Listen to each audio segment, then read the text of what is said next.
সম্মানিত কাতার প্রবাসীগণ, স্বাগতম এখনকার গুরুত্বপূর্ণ খবরে।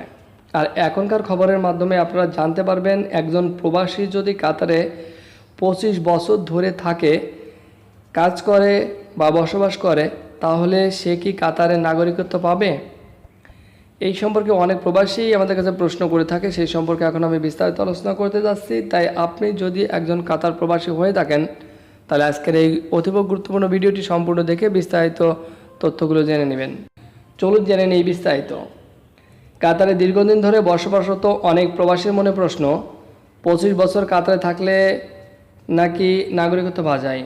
এই প্রশ্নের উত্তর হলো, শুধু 25 বছর কাতারে থাকলেই নাগরিকত্ব নিশ্চিত নয়।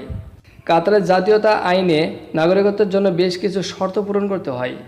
প্রথমত, আবেদনকারীকে কমপক্ষে 25 বছর নিয়মিত ও আইনসম্মতভাবে কাতারে বসবাস করতে হবে।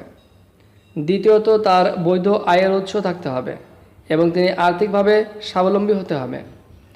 তৃতীয়ত, আবেদনকারীর ভালো চরিত্র এবং পরিষ্কার অপরাধমূলক রেকর্ড থাকা গুরুত্বপূর্ণ। চতুর্থ শর্ত হলো, তাকে আরবি ভাষায় ভালো জ্ঞান থাকতে হবে। তবে এসব শর্ত পূরণ করলেই নাগরিকত্ব স্বয়ংক্রিয়ভাবে পাওয়া যায় না। নাগরিকত্ব দেওয়ার বিষয়টি আলাদা সরকারি প্রক্রিয়ার মাধ্যমে বিবেচনা করা হয় এবং চূড়ান্ত অনুমোদন সংশ্লিষ্ট কর্তৃপক্ষের সিদ্ধান্তের উপরই নির্ভর করে। আরেকটি বিষয় খুবই গুরুত্বপূর্ণ, ওয়ার্ক পারমিট এবং নাগরিকত্ব এক জিনিস নয়। বিশেষ ওয়ার্ক পারমিট পাওয়া মানেই কাতার নাগরিকত্ব পাওয়ার অধিকার তৈরি হয় না।